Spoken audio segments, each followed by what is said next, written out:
Baik, assalamualaikum warahmatullahi wabarakatuh. Di sini saya Muhammad Imanul Azadi dari tim 4 Teknik Otomasi Politeknik Perkapalan Negeri Surabaya, di mana prodi atau jurusan saya menekuni pada bidang otomatisasi, yang dimana yang paling mudah diketahui bahwa otomatisasi itu banyak terjadi di robot. Pada kesempatan kali ini saya akan memberikan review tentang salah satu mata kuliah yang ada pada Prodi Teknik Otomasi Politeknik Perkapalan Negeri Surabaya, yaitu kontrol cerdas. Kontrol cerdas sendiri itu adalah sebuah perkembangan terbaru dari sistem kontrol atau sistem kendali yang melibatkan sebuah kecerdasan buatan atau artificial intelligence. Jadi pada kontrol tersebut sudah diberikan sebuah sistem yang berperan untuk mengendalikan sistem itu secara otomatis dan cerdas, seperti itu. Nah, pada mata kuliah ini kami diberikan 3 metode kontrol cerdas. Yang pertama adalah fuzzy logic. Ya, di sini fuzzy logic adalah suatu cara yang tepat untuk memetakan suatu ruang input ke dalam ruang output. Jadi fuzzy logic ini untuk mengurangi kerancuan dalam set point pada sebuah sensor, biasanya seperti itu. Kemudian ada neural network. Neural network sendiri adalah model yang terinspirasi oleh bagian neuron yang ada dalam otak manusia. Jadi sistem ini sangat meniru sebuah neuron dalam manusia. Jadi nanti ada bagian-bagian pada neural network yang sistemnya ada pada neuron manusia. Jadi nanti diagramnya akan saya tunjukkan dan akan saya jelaskan lebih lanjut. Kemudian ada Extreme Learning Machine atau ELM.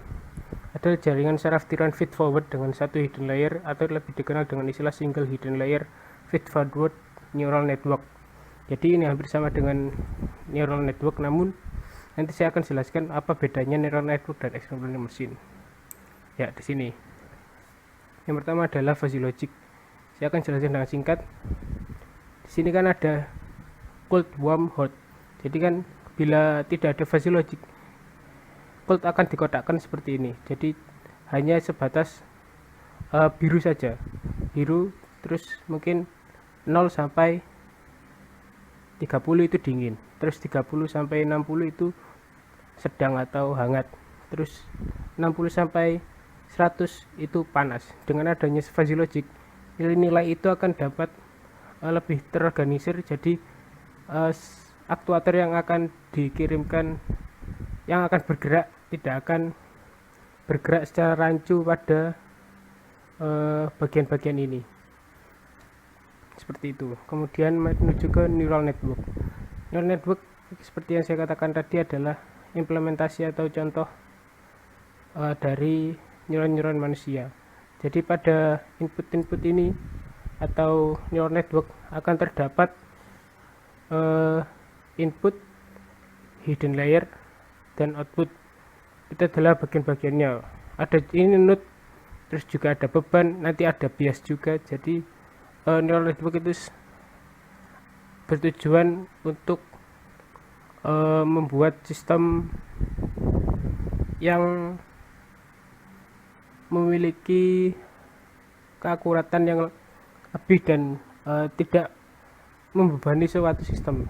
Misal kita mempunyai sedikit dataset gitu ya. Misal datasetnya datasetnya itu sedikit, namun dengan neural network nanti dengan banyaknya training atau evaluasi data, nilai-nilai tersebut masih dapat digunakan dengan baik.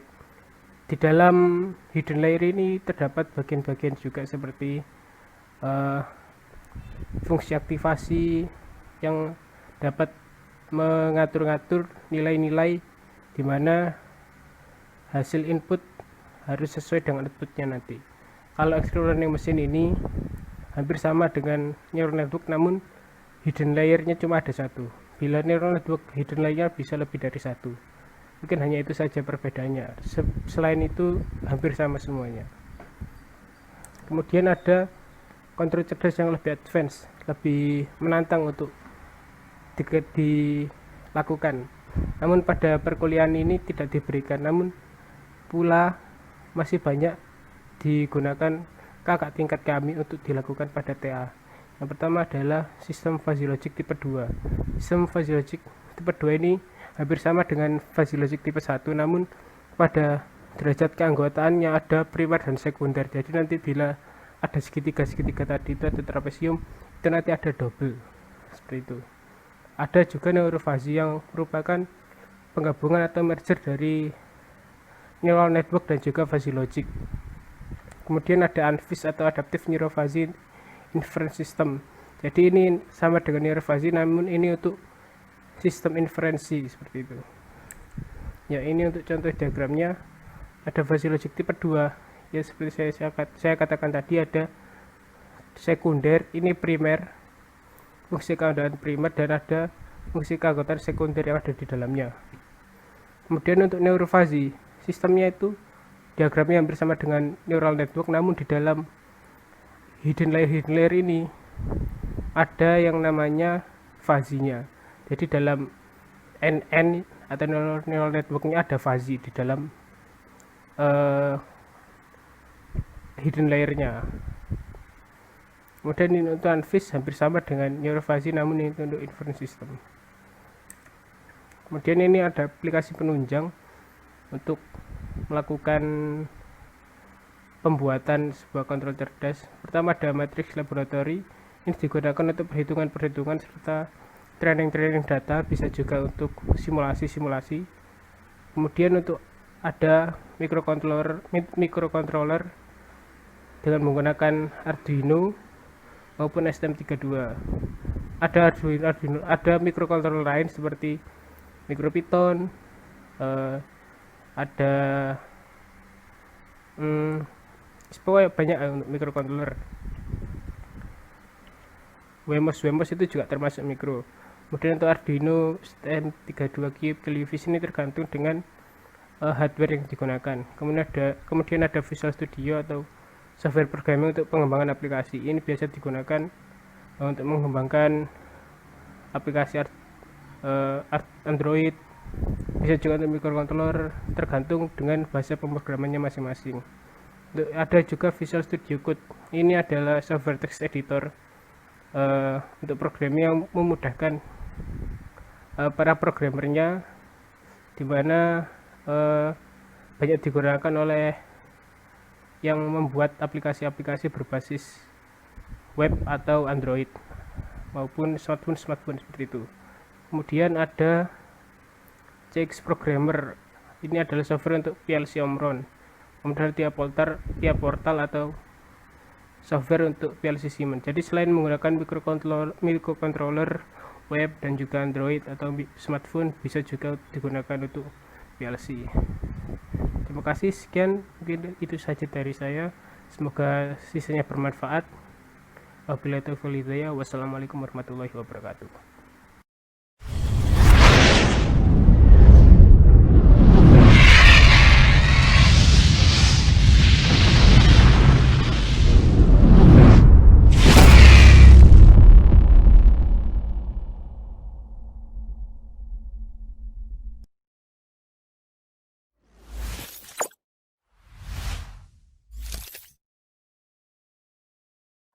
Assalamualaikum warahmatullahi wabarakatuh. Nama saya Erza Sabrina Webriani, NRP 12 dari TO 6A. Di sini saya akan mereview materi tentang kontrol cerdas yang pernah disampaikan oleh Bapak Matsyain pada semester 5, dan saya akan mereview tentang fuzzy. Yang pertama adalah definisi. Fuzzy atau logika fuzzy adalah suatu cara yang tepat untuk memetakan suatu ruang input ke dalam suatu ruang output. Pada gambar di sini, ini adalah sistem dari fuzzy, yaitu ada ruang input, kotak hitam atau prosesnya, kemudian ada ruang output. Nah, input yang diberikan tidak bisa langsung masuk ke kotak hitam untuk diproses. Kita harus memprosesnya terlebih dahulu sebelum masuk ke kotak hitam. Proses tersebut dinamakan dengan fazifikasi. Fazifikasi adalah proses bagaimana mengubah sesuatu yang jelas menjadi tidak jelas atau abstrak. Itu dinamakan fazifikasi. Kenapa harus abstrak? Karena proses yang akan dibuat nantinya adalah memproses sesuatu yang tidak jelas. Nah, output dari kotak hitam sendiri itu juga belum jelas, jadi tidak bisa langsung masuk ke ruang output. Jadi kita harus memprosesnya lagi. Prosesnya dinamakan defasifikasi. Adalah kebalikan dari proses fasifikasi, yaitu mengubah sesuatu yang tidak jelas menjadi sesuatu yang jelas. Selanjutnya adalah alasan digunakannya fuzzy. Alasan pada poin pertama adalah alasan yang paling utama, yaitu fuzzy dan logika fuzzy atau logika fuzzy mudah dimengerti. Konsepnya matematis yang mendasari penalaran fuzzy sangat sederhana dan mudah dimengerti. Alasan utama digunakannya fuzzy adalah ini. Selanjutnya, pada logika fuzzy terdapat himpunan fuzzy. Pada himpunan tegas atau crypto set, nilai keanggotaan suatu item X dalam suatu himpunan X ditulis sebagai berikut, yang memiliki dua kemungkinan, yaitu 1 atau 0. Jika 1, maka X adalah anggota A, tetapi jika 0, X bukan anggota A. Himpunan fuzzy terdapat beberapa istilah. Yang pertama adalah variabel fuzzy. Adalah variabel dalam suatu sistem fuzzy, contohnya berat badan, tinggi badan, suhu, umur, dan lain sebagainya. Yang kedua adalah himpunan fuzzy atau fuzzy set. Himpunan yang mewakili suatu kondisi pada variabel fuzzy, contohnya variabel suhu yang bisa dibagi menjadi 3 himpunan fuzzy, yaitu panas, hangat, dingin, dan lain sebagainya. Semakin banyak himpunan fuzzy yang diciptakan atau dibuat, maka output yang dihasilkan juga akan semakin optimal. Nah, himpunan fuzzy memiliki 2 atribut. Yang pertama adalah linguistik, yang kedua adalah numeris. Linguistik adalah suatu penamaan grup yang mewakili suatu kondisi, yaitu panas, hangat, dingin, dan lain sebagainya. Nah, numeris adalah ukuran dari suatu variabel, contohnya 1, 2, 3, 4, dan seterusnya. Yang ketiga adalah semesta atau himpunan semesta, yaitu keseluruhan nilai yang boleh dioperasikan dalam suatu variabel fuzzy. Contohnya, semesta untuk variabel suhu yaitu antara 0 hingga 100. Yang terakhir, istilah yang terakhir adalah domain, yaitu keseluruhan nilai yang diizinkan dalam semesta dan boleh dioperasikan dalam suatu himpunan fuzzy.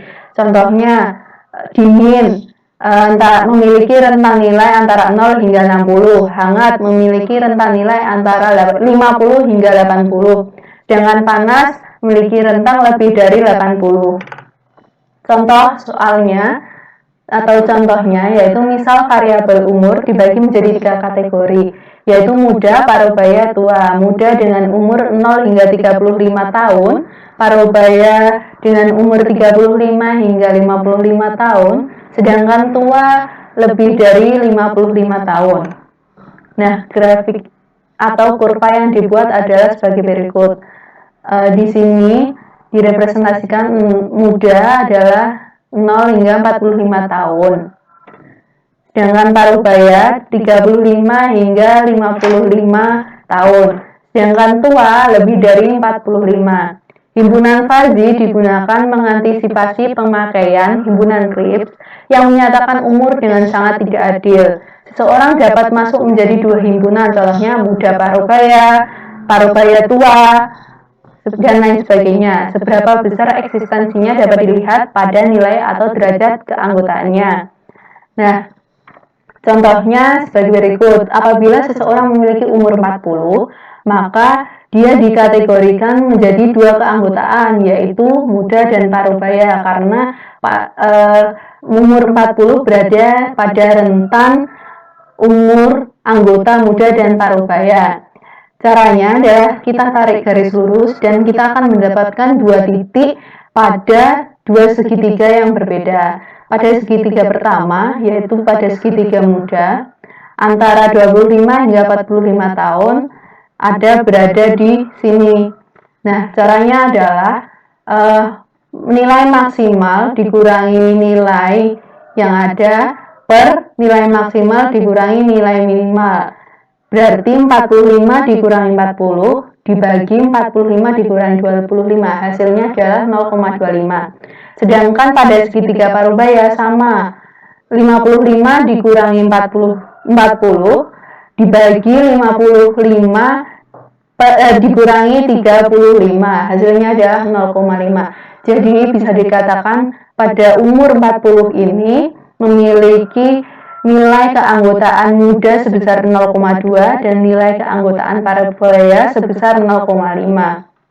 Nah, ini yang akan diproses di kotak hitam nanti menggunakan software MATLAB. Kemudian output dari kotak hitam tersebut karena masih seperti ini, variabel tidak jelas, sehingga kita memprosesnya lagi dengan proses defasifikasi dan akan mengeluarkan outputnya. Nah, ini adalah contoh lain. Variabel temperatur dibagi menjadi 5 himpunan, yaitu dingin, sejuk, normal, hangat, panas. Dingin adalah 0 hingga 20, sejuk 15 sampai 25, normal 20 hingga 30, hangat 25-35, panas lebih dari 30. Nah, ini adalah salah satu hasil dari tugas yang pernah diberikan oleh Bapak Syai'in.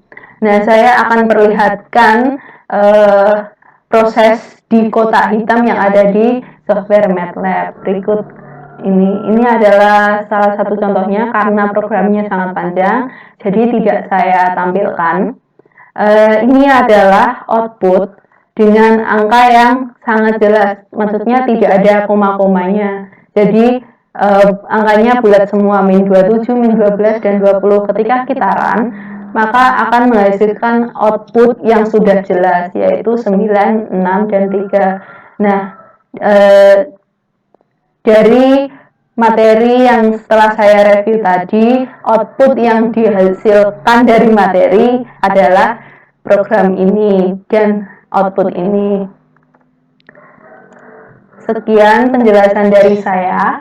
Apabila ada kekurangan, saya mohon maaf. Apabila kurang jelas, saya juga mohon maaf. Dan jika ada beberapa suara yang masuk pada audio ini dan beberapa salah satu keluarga saya yang lewat di belakang, saya juga minta maaf karena kondisi rumah saya sedang ramai.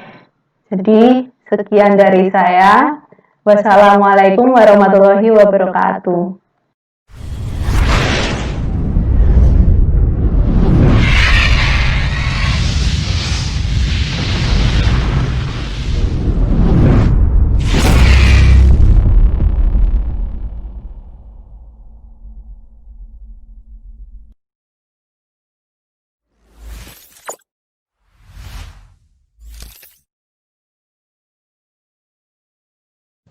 Assalamualaikum warahmatullahi wabarakatuh. Perkenalkan, nama saya Yoga Nafian. Saya dari Prodi Teknik Otomasi Politeknik Perkapalan Negeri Surabaya. Di sini saya akan menjelaskan salah satu materi dari mata kuliah kontrol cerdas, yaitu neural network atau jaringan saraf tiruan.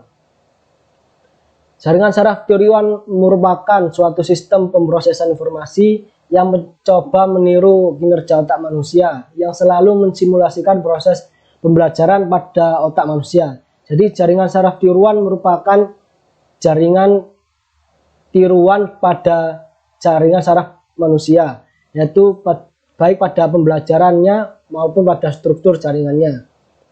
Nah, komponen jaringan saraf tiruan terdiri atas beberapa neuron. Ada hubungan antar neuron. Hubungan ini dikenal dengan bobot atau weight. Neuron mentransformasikan informasi yang diterima melalui sambungan keluarnya menuju neuron-neuron yang lainnya. Jadi jaringan saraf neuron ini komponennya terdapat beberapa neuron, kemudian antar neuron saling berhubungan yang dihubungkan dengan bobot atau wake. Nah, karakteristik jaringan saraf neuron dapat belajar dari pengalaman. Algoritma untuk jaringan saraf neuron beroperasi secara langsung dengan angka, sehingga data yang tidak numerik harus diubah menjadi data numerik. Jaringan saraf neuron tidak diprogram untuk menghasilkan keluaran tertentu. Semua keluaran atau kesimpulan yang ditarik oleh jaringan saraf neuron didasarkan pada pengalaman selama mengikuti proses pembelajaran. Pada proses pembelajaran, ke dalam jaringan saraf neuron dimasukkan pola-pola input dan output, lalu jaringan akan diajari untuk memberikan jawaban yang sesuai. Jadi jaringan saraf neuron ini akan diberi pola-pola pasangan input dan output yang nantinya keluaran atau kesimpulan atau hasil dari jaringan saraf neuron tersebut merupakan hasil pembelajaran dari pola-pola yang telah dimasukkan sebelumnya. Neuron-neuron yang dikelompokkan dalam lapisan-lapisan, neuron-neuron akan dikelompokkan ke dalam lapisan-lapisan layer. Neuron yang terletak pada lapisan yang sama akan memiliki keadaan yang sama atau fungsi aktivasi yang sama.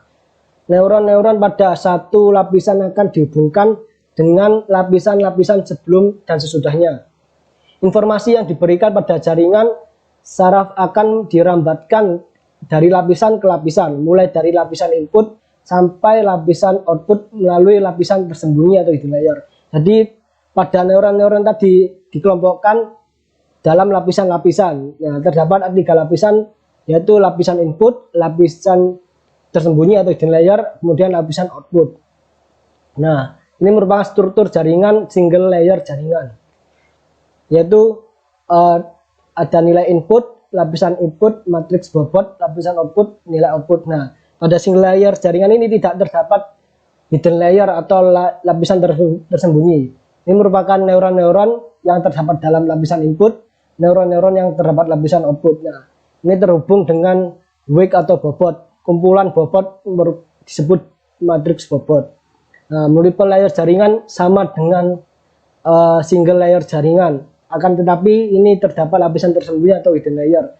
Bisa satu ataupun lebih dari satu lapisan tersembunyi atau hidden layer.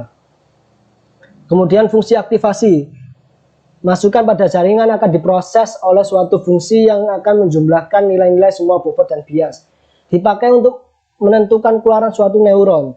Hasil dari penjumlahan akan dibandingkan dengan suatu nilai ambang atau threshold melalui fungsi aktivasi setiap neuron. Jadi fungsi aktivasi ini berfungsi untuk menentukan keluaran dari suatu neuron atau output dari suatu neuron tersebut. Nah, ini merupakan jenis-jenis fungsi aktivasi. Yang pertama hard limit atau tidak biner, yaitu jika input X lebih besar dari 0 maka hasilnya 1, jika lebih kecil sama dengan 0 maka hasilnya 0. Symmetric hard limit atau bipolar. Jika X lebih besar dari 0 maka Y atau outputnya akan 1, jika X sama dengan 0 maka Y akan 0, jika X kurang dari 0 maka Y min 1. Fungsi linear. Nah, ini merupakan fungsi default atau fungsi aktivasi default dari suatu neural network, yaitu sama X sama dengan Y. Kemudian log sigmoid. Log sigmoid ini jikalau output dari neuron tadi dimasukkan ke dalam rumus ini ke dalam log sigmoid, maka hasilnya nanti akan rentan 0 sampai dengan 1. Nah, jika tan sigmoid hasilnya antara min 1 sampai dengan 1. Nah, ini merupakan contoh studi kasus dari matematika single input, single output. Nah, jika ada nilai input min 3, min 2, min 1, 0, 1, 2, 3, maka outputnya akan 4, 1, 0, 1, 4, 9, 16. Nah, bagaimanakah rumus yang digunakan agar dapat menghasilkan output seperti ini dari input seperti ini? Nah, rumusnya seperti ini. Seperti ini. Nah, Ini rumusnya X pangkat 2 plus 2X plus 1. Coba kita tes min 3, masukkan di rumus ini, 9 dikurangi 6 ditambah 1, maka hasilnya akan 4. Nah, seperti itu. Nah, bagaimana jika output salah satu nilai dari output ini kita rubah? Misalnya ini kita rubah menjadi 0. Apakah rumus ini masih bisa berfungsi untuk menghasilkan output seperti ini? Mari kita tes. 0 kita masukkan ke dalam rumus ini, 0 tambah 0 tambah 1, maka hasilnya seharusnya akan 1, tapi di sini 0. Nah, jadi rumus ini sudah tidak dapat berfungsi lagi. Bagaimana cara menyelesaikan permasalahan jika law input seperti ini dapat menghasilkan output seperti ini?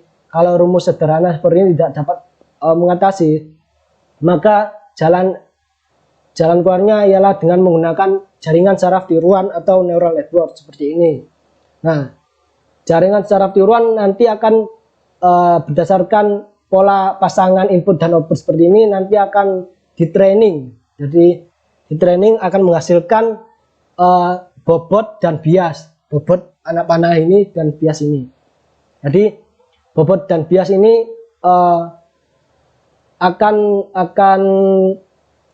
tergenerate atau dari proses pembelajaran ini akan menghasilkan bobot dan bias ini.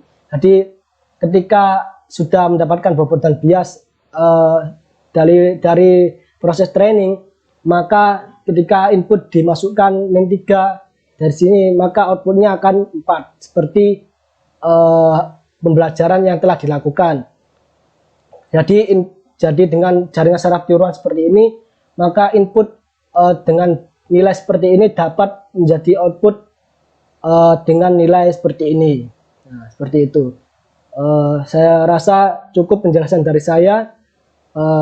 Semoga dapat membantu atau bermanfaat. Terima kasih. Wassalamualaikum warahmatullahi wabarakatuh.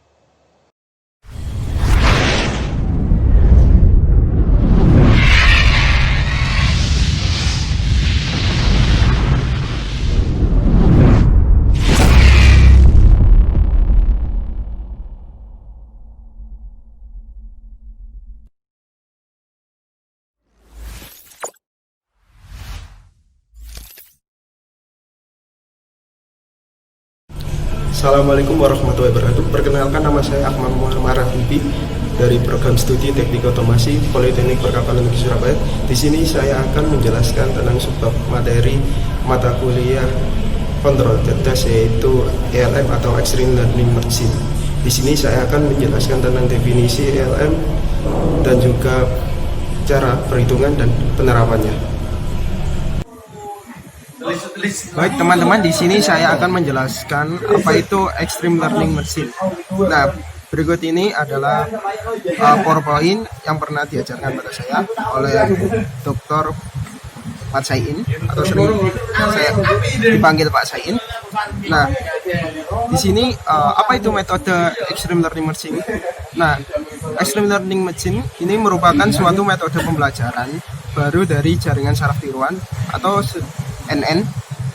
Di sini ELM sendiri merupakan jaringan saraf tiruan feed forward dengan single hidden layer atau biasa disebut single hidden layer feed forward neural network. Nah, di sini merupakan pengembangan dari metode neural network atau jaringan saraf tiruan.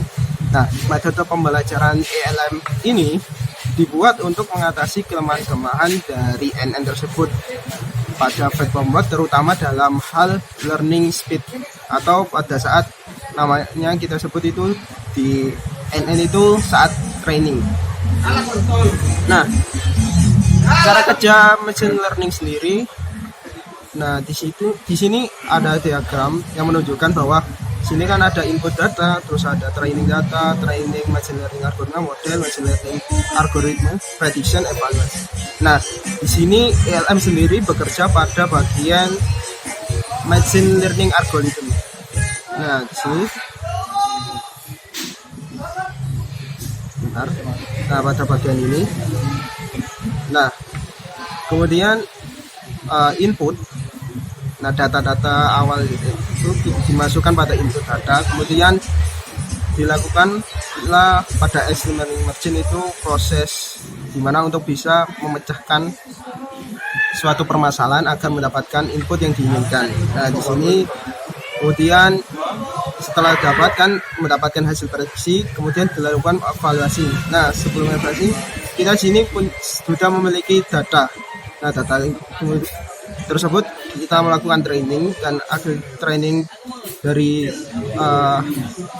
machine learning algorithm atau pada ALM sendiri dibuatlah suatu model, kemudian dimasukkan lagi pada machine learning algorithm atau pada ALM, kemudian dilakukan evaluasi lagi agar mendapatkan hasil yang lebih detail atau yang diinginkan, sehingga mendapatkan hasil error yang lebih sedikit. Nah, di sini saya menjelaskan secara matematisnya. Di sini kita lihat ada input dan juga output. Nah, misalkan sini saya memiliki dua input, yaitu nilai min 6, min 5, min 4, min 3, min 2,5, min 2, min 1, 0, dan 1. Nah, saya menginginkan output tersebut bernilai jika min 6 hasilnya 12, min 5 hasilnya 6, min 4 hasilnya 2, dan seterusnya. Nah, di sini kotak hitam ini. Nah, kotak hitam ini di sini adalah suatu persamaan di mana bisa mengubah input itu menjadi menilai output sesuai yang kita inginkan. Nah, berikut ini adalah grafik di mana sumbu X ini sebagai input dan sumbu Y sebagai output. Nah, gimana caranya kita grafik ini bisa jadi lebih baik atau bisa memprediksi sehingga didapatkan hasil output yang diinginkan. Nah, di sini jika ini menggunakan permasalahan yang cukup sederhana, kita bisa menggunakan persamaan garis, yaitu misalkan nilai min 2,5 agar menjadi min 0,25, kita menggunakan persamaan di sini, yaitu x kuadrat plus 5x plus 6. Kita masukkan x bernilai input kan min 2,5 dikuadratkan plus 5 kali min 2,5 plus 6, hasilnya maka menjadi min 0,25. Nah, namun permasalahan ini tidak bisa bila salah satu input ini kita rubah. Misalkan kita inginkan min 2,5 berubah menjadi 0, maka tidak bisa. Persamaan tadi kita dilakukan lagi karena tidak akan ketemu. Nah, oleh karena itu, karena permasalahannya rumit, kita menggunakan suatu metode matematika. Salah satunya juga menggunakan extreme learning machine ini. Nah, di extreme learning machine ini, di sini kotak hitam tadi kita buka. Nah, di sini, extreme learning machine ini tersusun atas input dan output, dan di tengah-tengahnya itu ada pada bagian H dan juga beta. Berbeda dengan NN. NN biasa dia di sini ada bagian weight, terus perjumlahan, ada weight dengan input, kemudian ada bias. Nah, di sini dijadikan satu sehingga menjadi lebih simpel. Nah, seperti pada gambar sini saya mempunyai input yang tadi saya sampaikan, kemudian outputnya. Nah, di sini ada di sini persamaan yang dihasilkan yang akan dilakukan oleh extreme learning machine. Nah, di sini kita membuat suatu gambaran. Nah, di sini ada lingkaran-lingkaran ini disebut dengan node, dan yang harus menghubungkan ini bernilai weight atau bobot pada NN, terus ini bias, kemudian Z ini bernilai, kemudian apabila sini dilakukan input bernilai negatif, maka dilakukannya tangsit karena range antara min 1 sampai 1. Nah, kemudian antara tansik dengan output ini disebut dengan beta. Nah, kemudian dari example neural language sendiri, sini ada tansik N. Nah, tansik in sini adalah suatu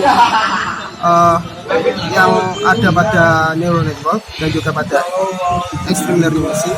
Di sini kita bisa lihat tansik ini bernilai antara min 1 sampai dengan 1.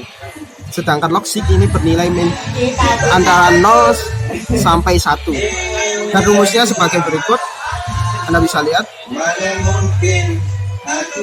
Nah, kemudian di sini kita mencari nilai Z dengan perhitungan sederhananya.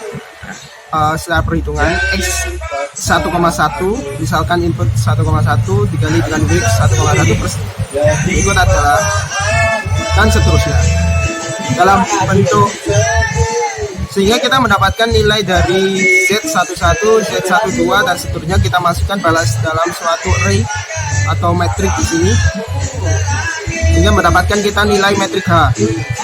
Kemudian kita akan mendapatkan wake from training process. Nah, di sini nanti setelah kita melakukan proses training pada LM, maka dia akan mendapatkan wake terus bias dan juga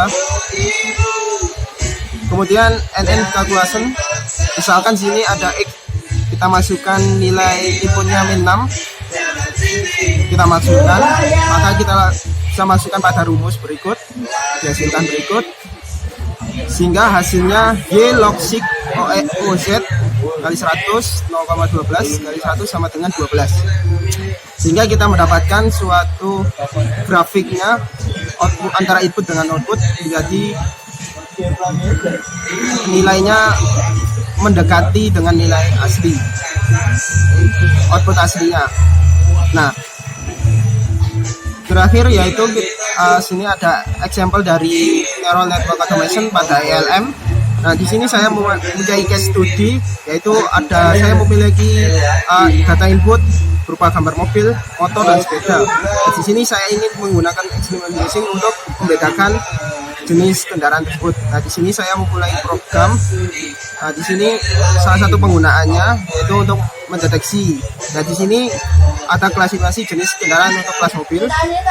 Di sini dihasilkan klasifikasi jenis kendaraan untuk kelas motor, dan yang terakhir ini membedakan untuk klasifikasi kelas sepeda. Nah, mungkin itu saja yang bisa saya sampaikan. Kurang lebihnya mohon maaf. Apabila ada salah kata dan ucapan dari saya, terima kasih. Assalamualaikum.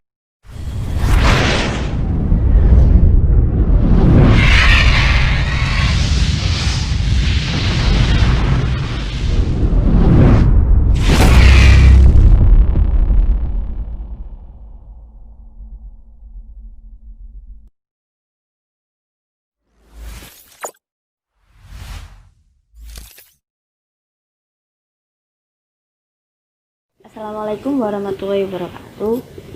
Saya Miftah Harsana dari Prodi Teknik Otomasi Politeknik Perkapalan Negeri Surabaya, NRP 33 kelas 6B. Hari ini saya akan menjelaskan sedikit tentang aplikasi kontrol cerdas. Kontrol cerdas sendiri adalah perpaduan antara sistem kendali dan kecerdasan buatan.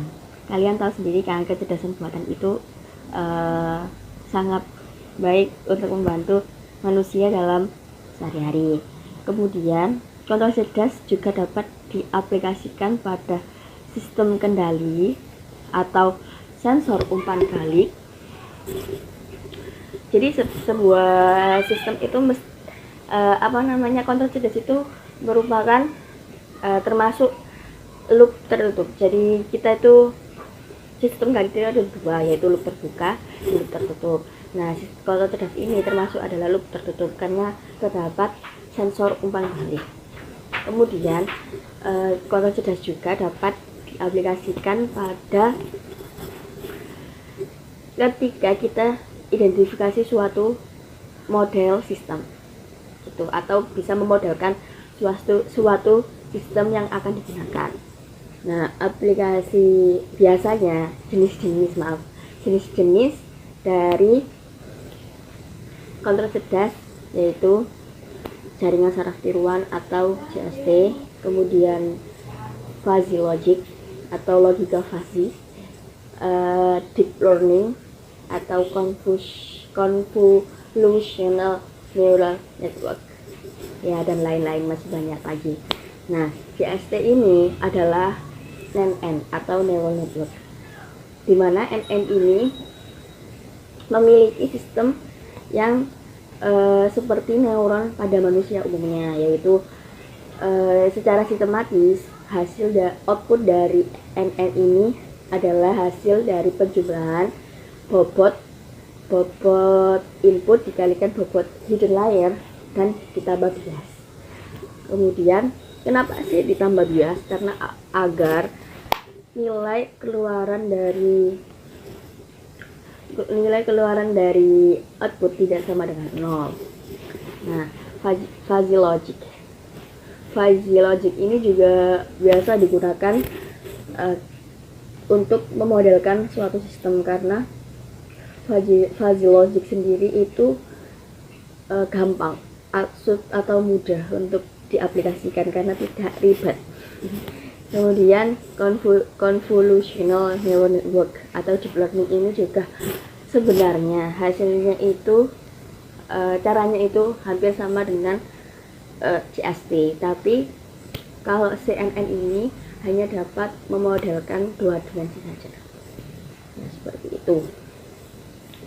Kemudian aplikasi di masyarakat kontrol cerdas biasanya itu untuk mengontrol lampu lalu lintas.